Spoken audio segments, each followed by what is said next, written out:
on in the sesh. Try and get this up here. Oh, there you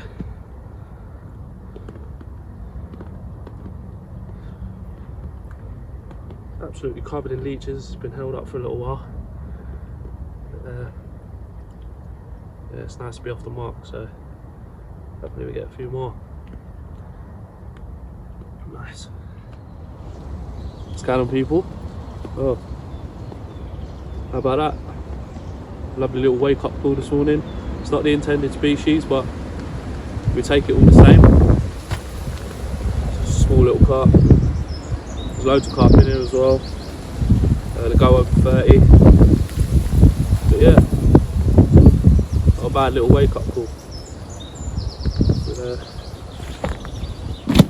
let's get a little look at the other side. And then we'll get both the rods back out. So I actually had to wind it last night. It was just getting ridiculous. Got one through that in a minute. There we go. Lovely little carp. Right, what's going on, people? We're back on the bank. This time doing something a little bit different. We are actually at an exclusive little catfishing lake. There are carp in here as well, but we're not targeting them this weekend. We've essentially got two campaigns predominantly targeting carp all year, so I thought we'd go for something a bit different. It's a little bit of fishing that I like to enjoy as well. It's not everyone's cup of tea, but I don't mind it.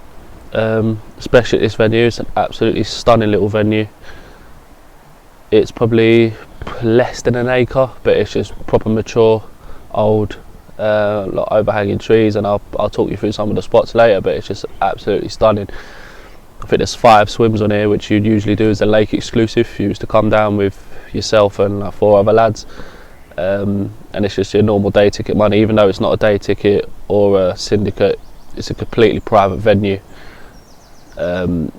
Fantastically well run. Swims are immaculate. It's just an absolutely stunning little venue.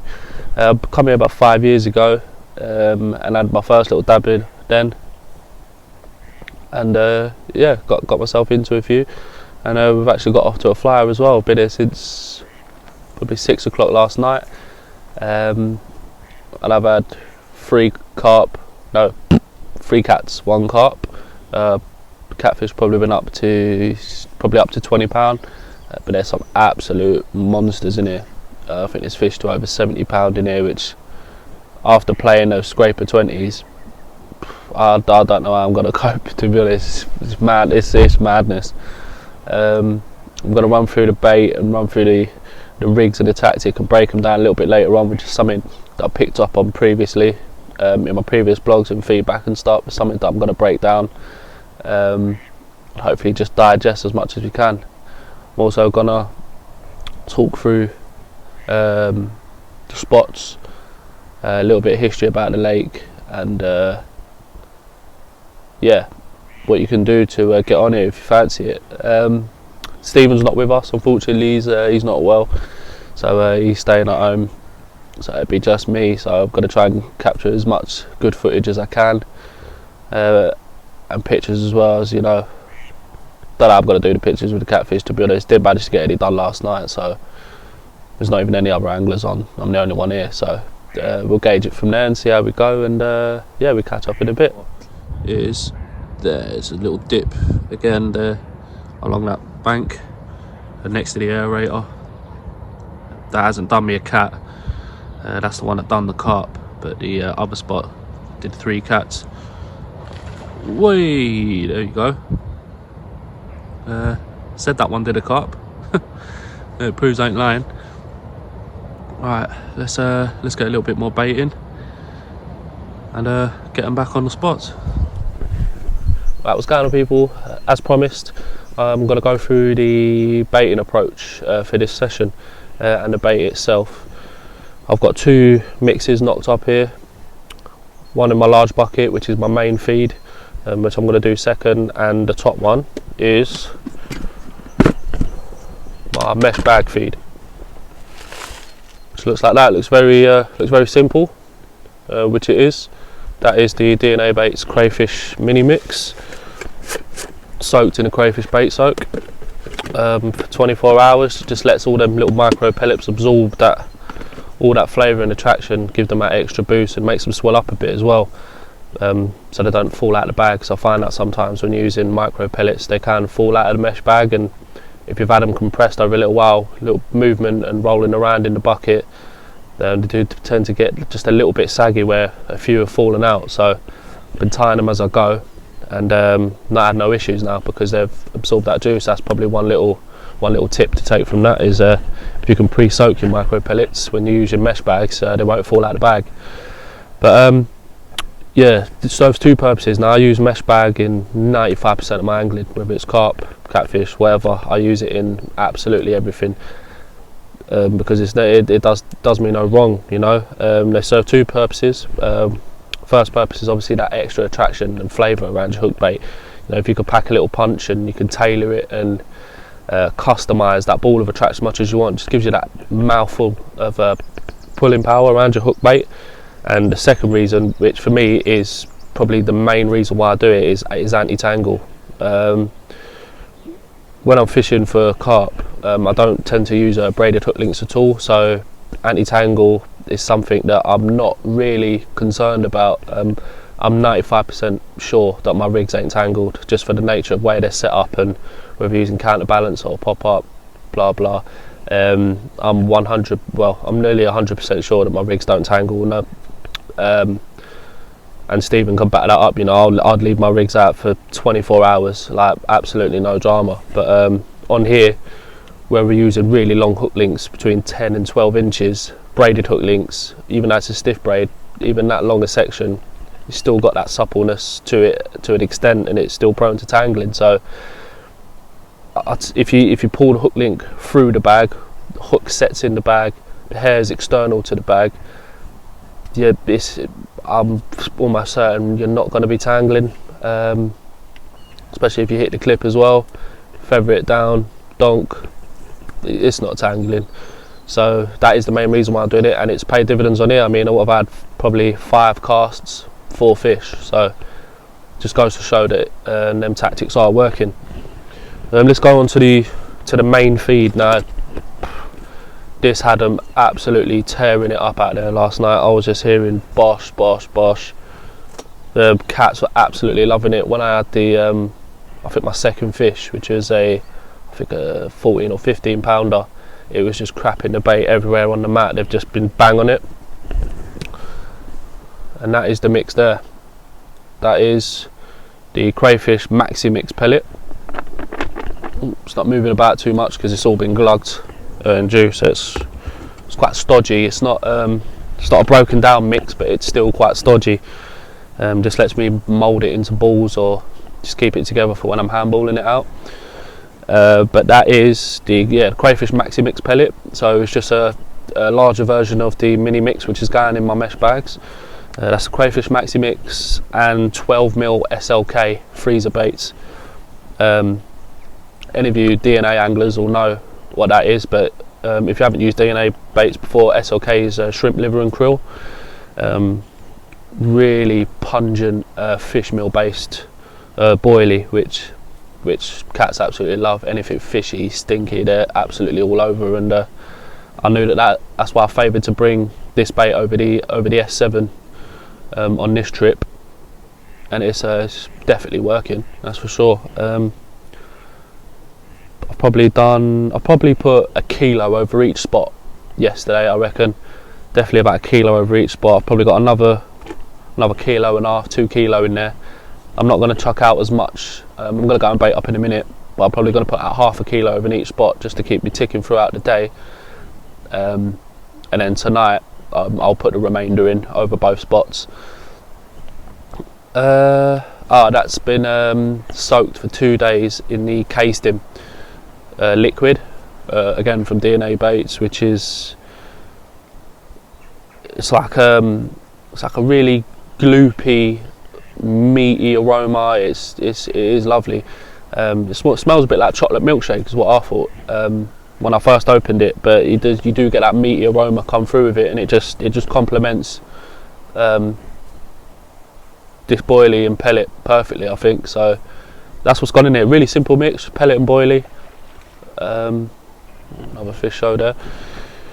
Yeah, really simple mix. It's been glugging for 2 days, so everything's proper saturated, and as you see, everything's sort of stodged together. So that's how I like my mix. As I say, I'm going to go and put that bait out now, and get the rods back out as well. So because I think we're going to have a few. So yeah, catch you in a bit. Right, people, as promised, said I'd run you through the rigs, and this is what has been doing the damage for me so far. The bottom one is the components all split up, and the top one is the complete product. So we've got the long braided hook section here. That's the hybrid stiff in £20. Just a standard figure of 8 loop knot at the bottom.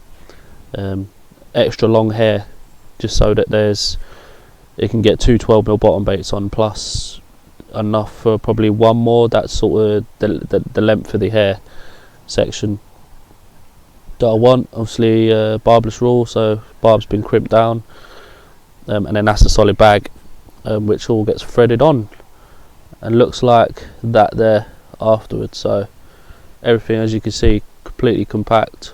Hook points bedded in, bottom baits outside, bags threaded on, little anti-tangle sleeve here. So essentially that's what it should look like on the deck. And that is it. It's extremely simple fishing. You do not get any more simpler than that. Standard braided hair rigs. You don't need to complicate things, and the reason why they're so long is after catching the fluke, you get to learn a bit more about the species as such, and essentially their mouths are absolutely huge. They're massive. Like, you could easily get your arm down them. Even the small ones, 10-pounders, like, they're just absolutely huge.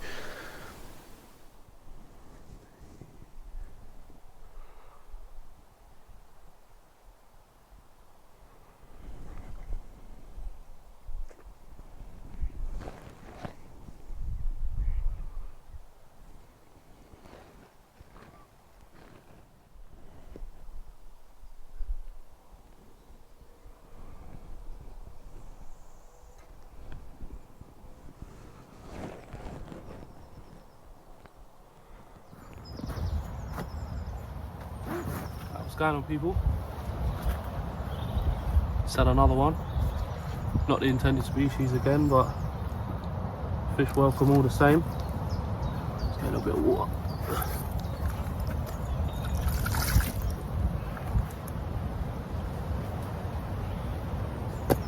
Absolutely stunning, this fish. Absolutely covered in leeches, but we'll remove those in a sec. How about that? Lovely koi. Beautiful colours on it. Let's have a look at the other side. Stunning fish. Probably around the 14-15 pound mark. Removing some more leeches. There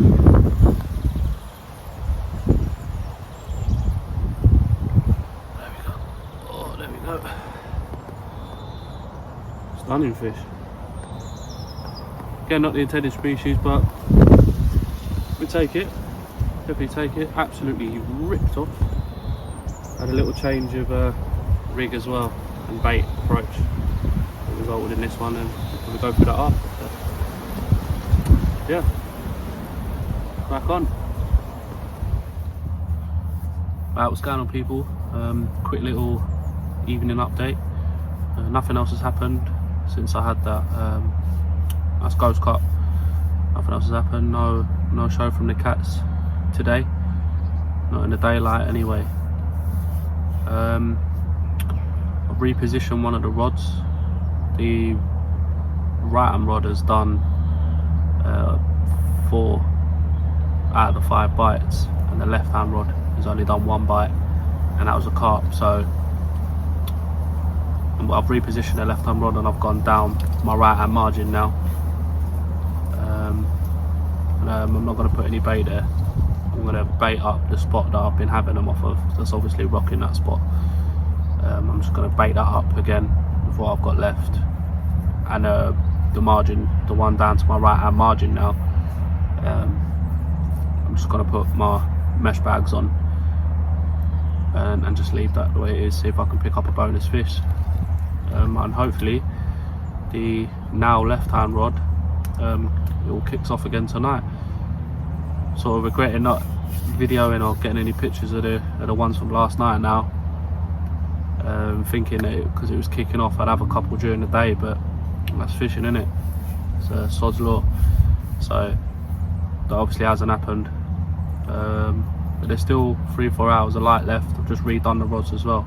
I think that's important as well in these sort of venues, is to keep redoing the rods every 3-4 hours. Just get fresh bait out there, fresh attraction, and plus you're just constantly resetting them rigs just in case, because they are braided hook links, just in case they do get snarled up on something, caught on the bottom.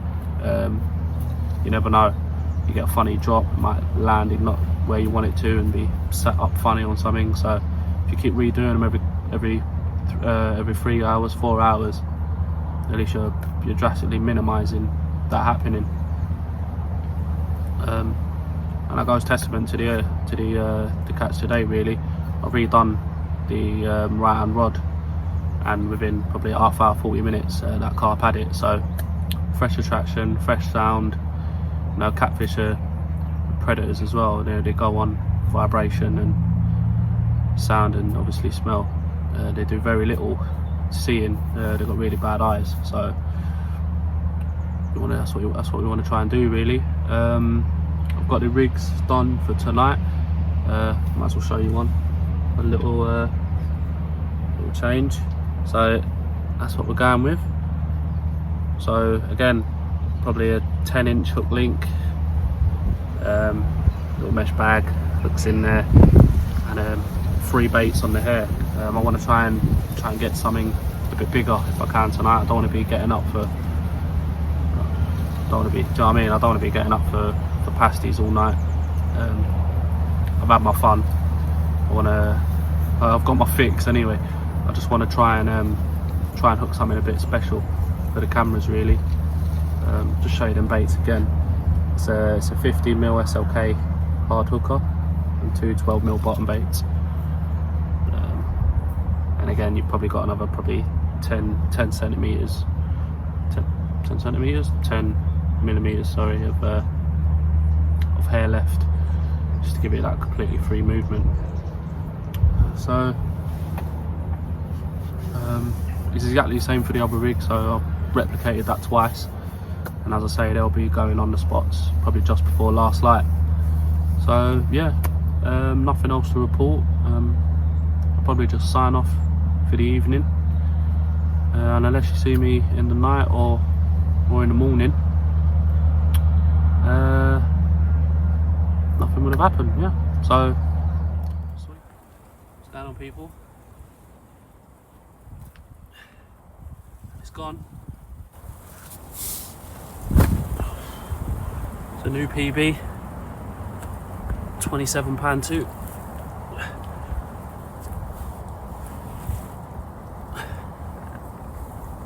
I can't even get it up. It's just so difficult to hold. I have to do it like this. And there we go. Look at that. Oh, it's shitting everywhere. Do it like this. There we have it there. £27.2. Absolute beast. Look at that mouth. That's that mouth I was talking about. You can see it's doing the shit everywhere. This is the only way I'm going to be able to hold it. Let's see if I can get a bit close. There we go. Absolute tank. This took 20-25 minutes. Just going to see if I can get my other arm under him. That's it. Look at that. New PB, and that's what we come for. Absolute beast like that. I'll have to stand up and do it. Sorry about that.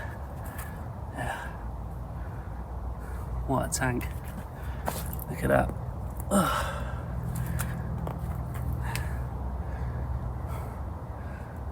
Oh, just on dark. Oh, ripped off just on dark, so it definitely come alive over night time. It's been out of the water long enough now, so let's get this one back and we go again. Right, what's going on, people? It's now morning. No further action after that PB last night. Well, I had a take on the left hand rod about 3 o'clock in the morning. Ripped off, come out, hit it. Was playing the fish for probably about 10-15 seconds and it dropped off, but it wasn't a cat. It was definitely a small carp. It was kiting about all over the gaff and thrashing about. You could hear it, and yeah, it just dropped off. So I don't know how it's managed to shape 3 boilies and a size 2 hook. So it's just the way it goes, isn't it? It's probably the barbless rule, really. Apart from that, just redone the rods. It's about 10 o'clock in the morning. Just redone the rods. They're going to be left out to the death now until we go. And this will also be me signing out until next time. We have got a session booked, me and Stephen, at the Chase. That's probably going to be over Easter, I would have thought, but in the light of all this coronavirus stuff at the minute, that may or may not happen. If it doesn't happen, I've spoke to the owner of this place and you may be able to come back here. It's a completely secluded private venue. It's not a commercial venue. It's not a day ticket. It's not a syndicate. It's a completely private bookings only. And it's a member of the family, friend of a member of the family who runs it. So I'm here completely on my own. I'm not a risk to myself or anyone else. So that's the only reason why I've come down. Otherwise I wouldn't have. But yeah, hopefully we'll catch up in a bit. I will be uploading this. There's quite a bit of footage, so I'm going to go through, obviously edit and publish it in the coming days. So look out for it. And if we don't have anything else during the day, because days ain't been productive cat wise, if we don't have anything else during the day, we'll thanks for watching and we'll catch you next time.